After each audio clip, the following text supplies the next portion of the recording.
Fala pessoal, boa noite, tudo bem com vocês? Bom, esse é o vídeo sobre as questões. Esse vídeo é a continuação de um vídeo sobre a minha preparação do TJ.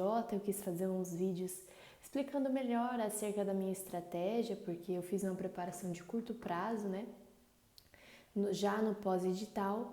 E aí algumas pessoas me perguntaram como que eu fiz essa preparação em pouco tempo e eu resolvi postar um pouco mais para vocês. Caso vocês queiram ver o vídeo sobre lei seca, tá salvo aí no meu canal do YouTube e no meu Instagram.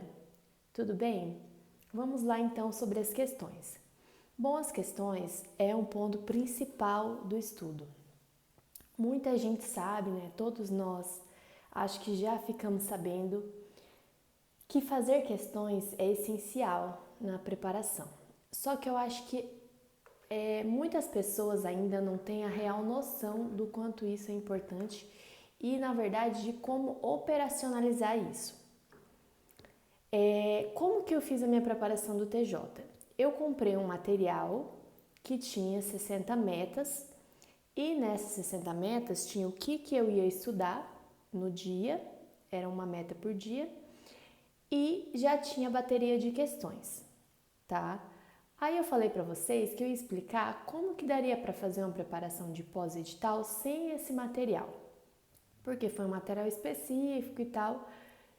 Eu queria passar para vocês uma coisa que vocês possam aplicar em outros casos, não só nesse caso.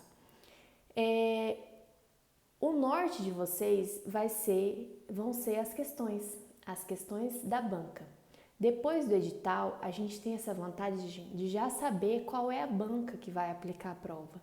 Então, você já vai fazer um direcionamento focado no que a banca gosta, no que a banca quer, e ali você vai ganhar tempo, porque você vai estudar só o que a banca tem preferência. Devido ao tempo exíguo, você tem que fazer esse sacrifício de alguns temas, né? Nesse momento, não é um momento de ter vaidade, não é um momento de ter medo.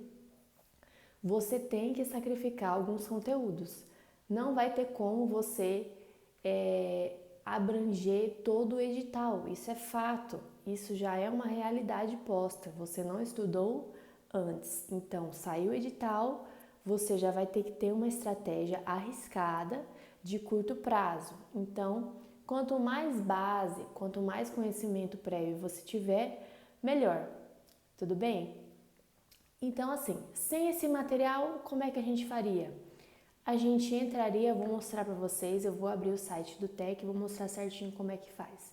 A gente vai abrir o site do TEC Concursos. Para quem não conhece, TEC Concurso é um é uma plataforma de questões como o que concursos, porém eu acredito que ele seja melhor e pesquisando na internet vocês vão conseguir ver mais pessoas falando sobre o TEC.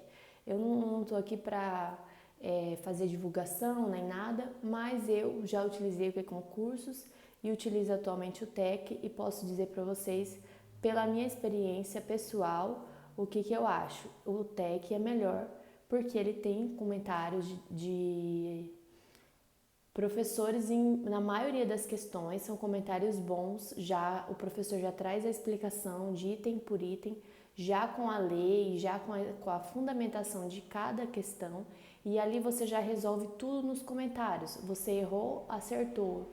Independente se você errou ou acertou a questão, você vai abrir o comentário, teve dúvida, né? Você vai olhar as suas dúvidas e sanar todas as suas dúvidas, que a gente chama de lacunas, lacunas de conhecimento.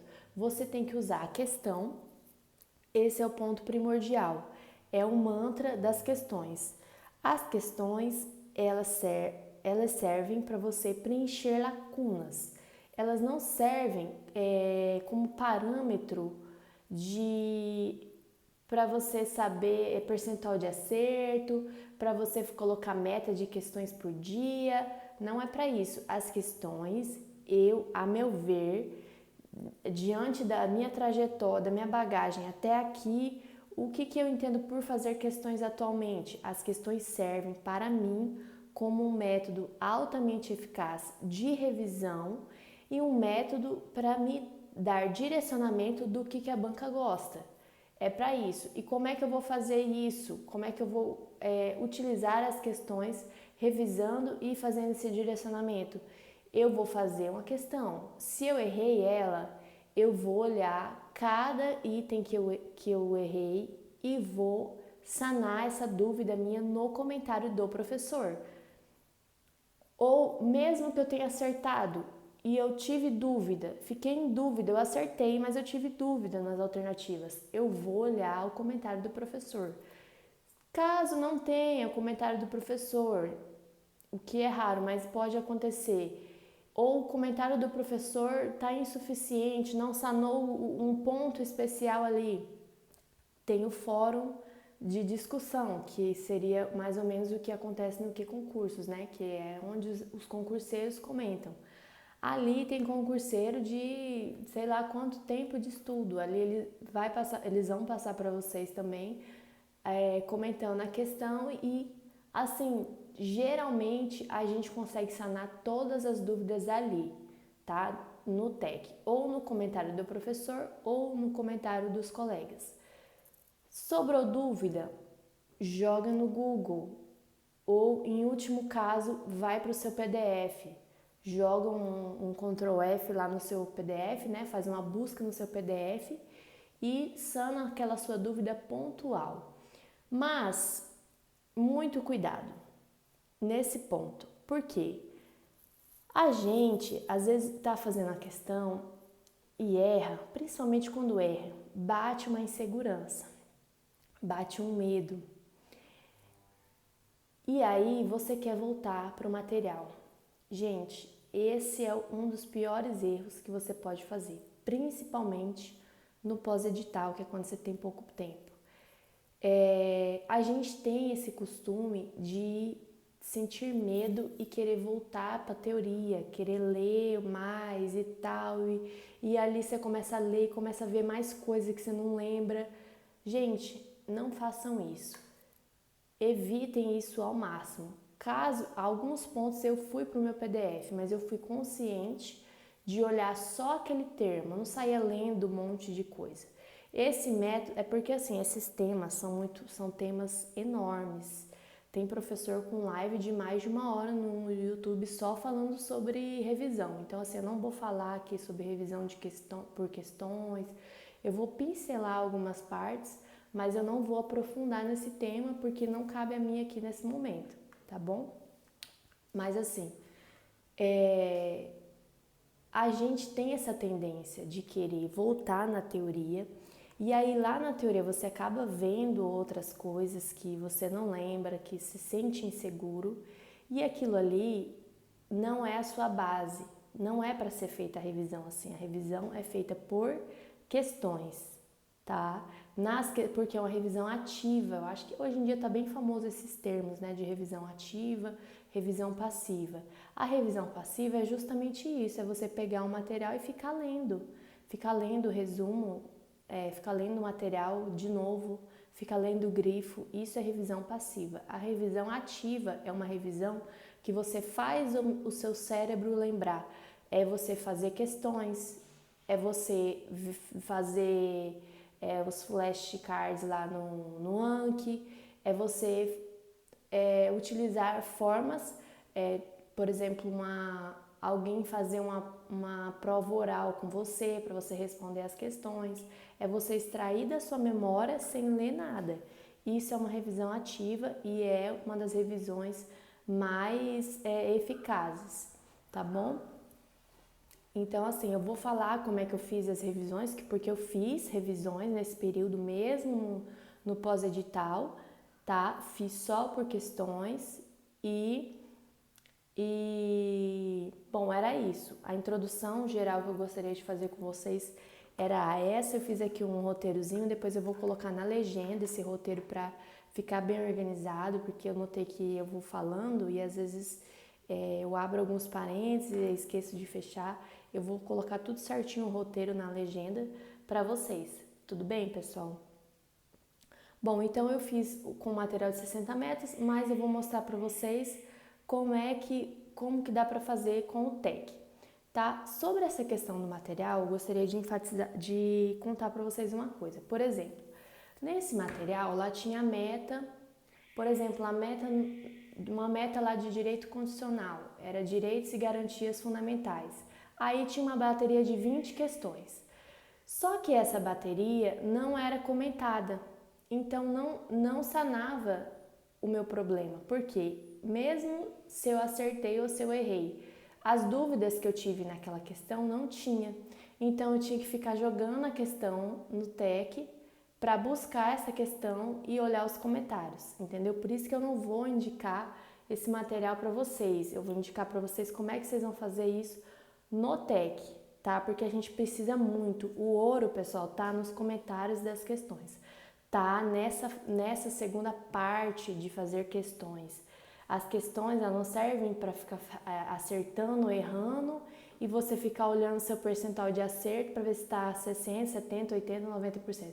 Não, ela serve para você fazer, você errar e aprender, você acertar e aprender. Elas servem para você aprender, para você se treinar e você preencher as lacunas de conhecimento que surgiram naquele treino. Entendeu? Você vai sair da questão sem dúvida. Ou nas melhores das hipóteses, sem dúvida. Às vezes pode ser que tenha um detalhinho ou outro. Também a gente não vai ficar caçando chifre em cabeça de cavalo, tá? Mas assim, você vai sanar o máximo que der, entendeu? Nas questões. Então, eu vou ensinar vocês a fazer, eu vou mostrar essa questão do material para vocês, para eu conseguir ilustrar melhor o que eu estou querendo dizer, e depois eu vou mostrar no TEC, tá bom? E como que dá para a gente fazer esse direcionamento no TEC a partir do índice da banca, que é o índice que mostra quais os assuntos que a banca gosta mais, dá para ver no TEC, entendeu? E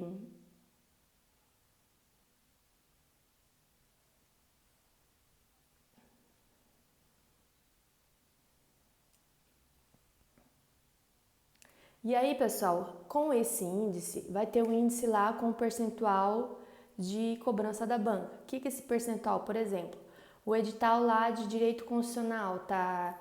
Direitos e garantias fundamentais, organização do Estado, sei lá, administração pública, tem lá a divisão, né? Vai ter um percentual ali, a quantidade de questões que a banca, por exemplo, a FGV, tem no TEC, quantas questões que tem cada um, né? É um índice de cobrança dela.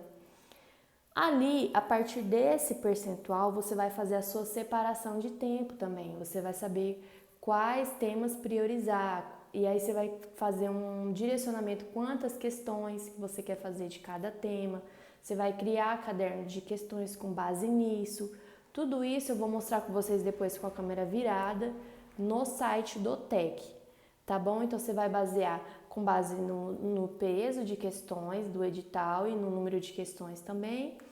E a partir da sua dificuldade também naquele tema, né? Lógico que se você tem mais dificuldade, melhor você fazer mais questões. E da extensão do edital, um edital mais extenso, um edital mais enxuto, tudo isso alinhando com a questão da cobrança da banca, tá? Bom, é isso, pessoal. A introdução que eu gostaria de fazer era essa. Dessa vez eu vou fazer um vídeo mais enxuto, mais objetivo para vocês já. E aí, caso tenha alguma dúvida, vocês me mandem nos comentários, tá? Agora eu vou filmar no TEC para vocês como é que a gente vai operacionalizar essa estratégia.